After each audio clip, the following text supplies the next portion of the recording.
That is why this gift from God, this gift of profound love and regard for humanity, must be given with great urgency and great seriousness. You do not realize what a prize you are living on, this beautiful world, and how rare such worlds are in the universe, and how advanced technological nations have outstripped their home worlds and must now search and travel for resources. In fact, this is not a mystery. This is part of nature that you can understand. The history of the universe is not so different from the history of your world, where the strong will dominate the weak if they can. This is why you cannot be complacent. You cannot be foolish and self-indulgent. You cannot be lazy and indolent in the face of either the great waves of change or this intervention from the greater community in which you live. This represents the great warning that the new message is providing. Yet the new message provides a blessing and a preparation, for humanity has the power to offset this intervention and to face and navigate the difficult times ahead within your world.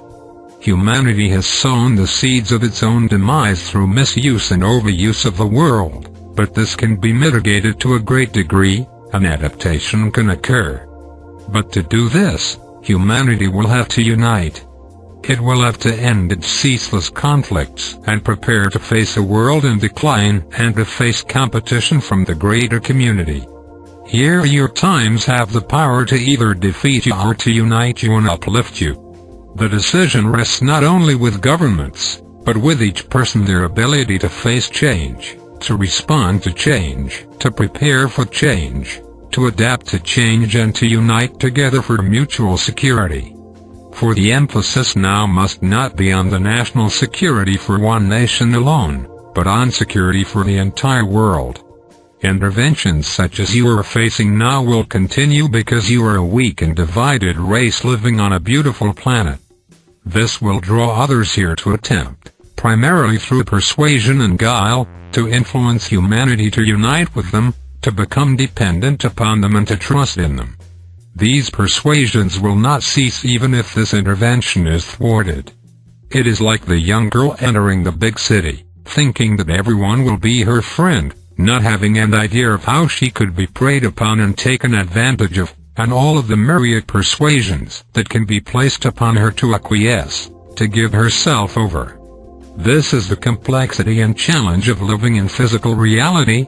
Yet God has given you a deeper knowledge that cannot be manipulated, that cannot be persuaded, and that cannot fall under any kind of persuasion, whether its source be human or from beyond the world.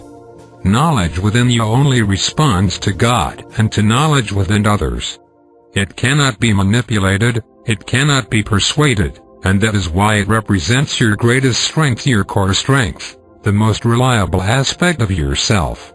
That is why knowledge and the emergence of knowledge will play a key role in determining the outcome for humanity, which at this moment remains unsure and unresolved. Knowledge is the most powerful force in the universe, and the intervention is not using it, or it would not be intervening here. Humanity is a rich spiritual heritage despite its many errors. You do not realize what a great advantage you have in these initial encounters with life in the universe. You do not recognize your strengths. It is your weaknesses that will be preyed upon by this intervention and by any future interventions. That is why it is your strength that must be encouraged, that must be revealed, and that must be shared, acknowledged and brought to bear. That is what the new message emphasizes. You have no idea how to prepare for the greater community. There is no one in the world who knows how to do this. Either a foreign power could teach you this or God could teach you this. However, a foreign power would be unlikely to do that unless they had a special interest here, unless they had designs of their own. So the message must come from God. Those allies who have sent their wisdom will not intervene. For the truth is, humanity is not ready to encounter beneficial races in the universe. You do not have the unity. You do not have the power. You do not have the discernment or the wisdom. And you do not yet have the discretion. Real beneficial contact with life in the universe may not happen until humanity has faced and overcome the great waves of change. But in the interim, others will attempt to intervene, to take advantage of increasing human conflict and uncertainty, the uncertainty and conflict that can be generated by the great waves of change themselves. Do not fall into the trap of thinking that this is about love or fear. That is a fool's discernment. It is about wisdom or no wisdom. It is about responsibility or irresponsibility. It is about seeing the truth or not seeing the truth. It is about responding to reality or not responding to reality. Eventually, you will have to overcome your fear to gain a greater strength and a greater objectivity. But that is the goal. To reach this position of clarity and strength, you must face the great threshold that all humanity is now encountering. You must prepare for it, and you must outgrow your childish fantasies and your foolish distractions. Particularly in the wealthy nations, people who have been used to losing themselves in their pleasures, their hobbies and their addictions must now awaken to the reality that their preeminence in the world is being challenged and that the earth itself will not be able to provide for them what they are used to receiving from it. The poorer people of the world understand deprivation. They understand intervention. They understand manipulation, for they have been living under it and suffering under it for so very long. It is the wealthy people who are ignorant, who are blinded. It is they who must bring to bear the strengths of humanity. It is they who must unite the nations to preserve human freedom and sovereignty in this world and to assure that human civilization does not crumble under the weight and the force of the great waves of change. You must hear the power of this message. You must have strength of heart. You must have courage. If you run away, there will be no place to hide, and you will only weaken your position, making you more vulnerable in the future. Time now is of the essence, time to see, time to know, time to prepare and time to encourage human unity and human freedom. You do this not only for its own merits, but to secure humanity's ability to face the great waves of change and to face an intervention that to this day operates with very little human awareness and very little human resistance. Do not think that any foreign power would come here to try to help you without wanting something from you.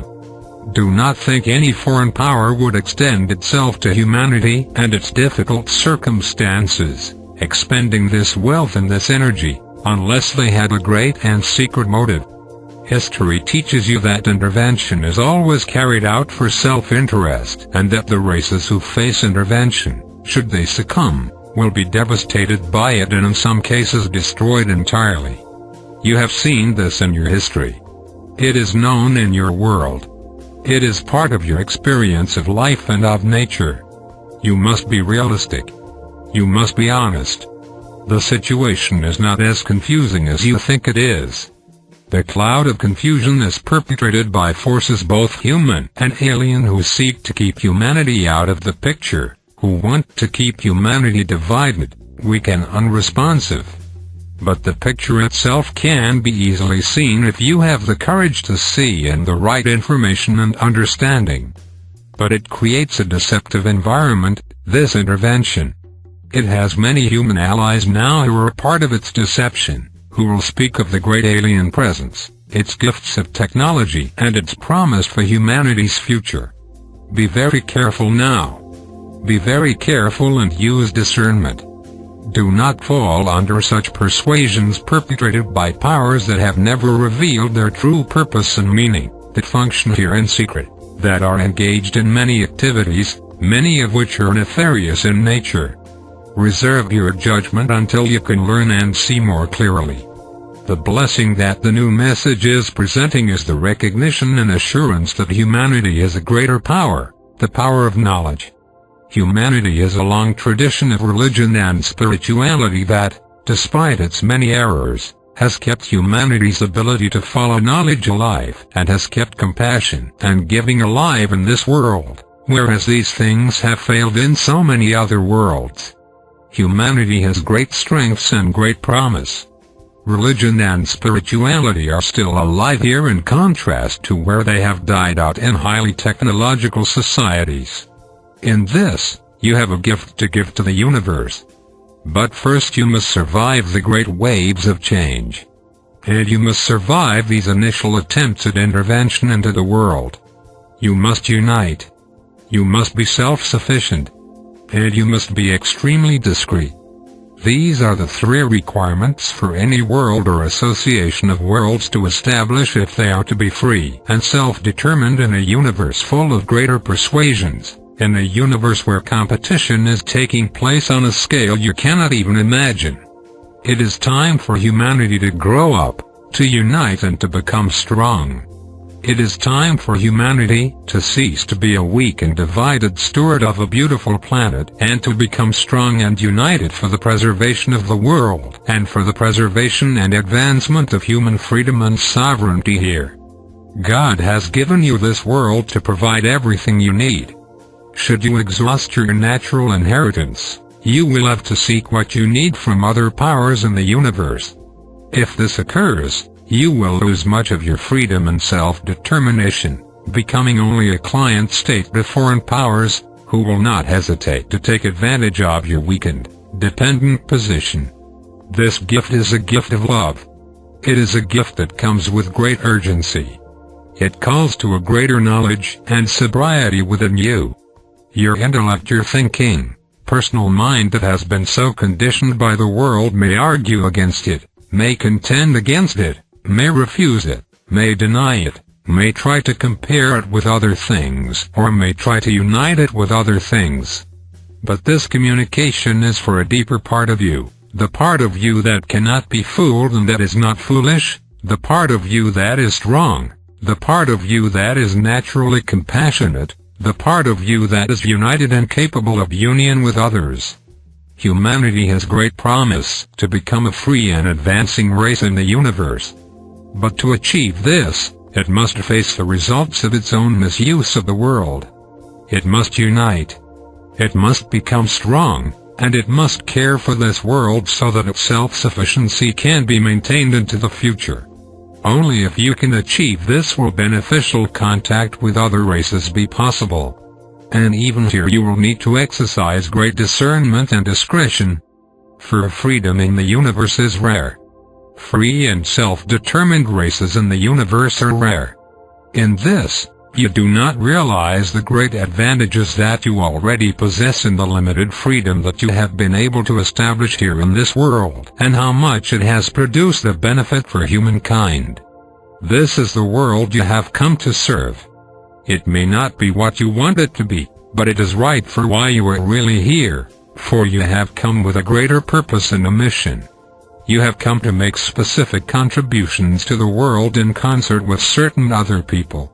This represents your greater purpose, not the purpose that your imagination creates or that your society emphasizes, but the greater purpose that is born of your union with God. You have come into the world facing great waves of change and intervention. This is the world you have come to serve. If you cannot recognize it, if you cannot face it, then your service will never be valued and never be rendered. Therefore, the first great threshold is to face the great threshold. And that is why this message, this preparation for the greater community and for the great waves of change are being given to you now.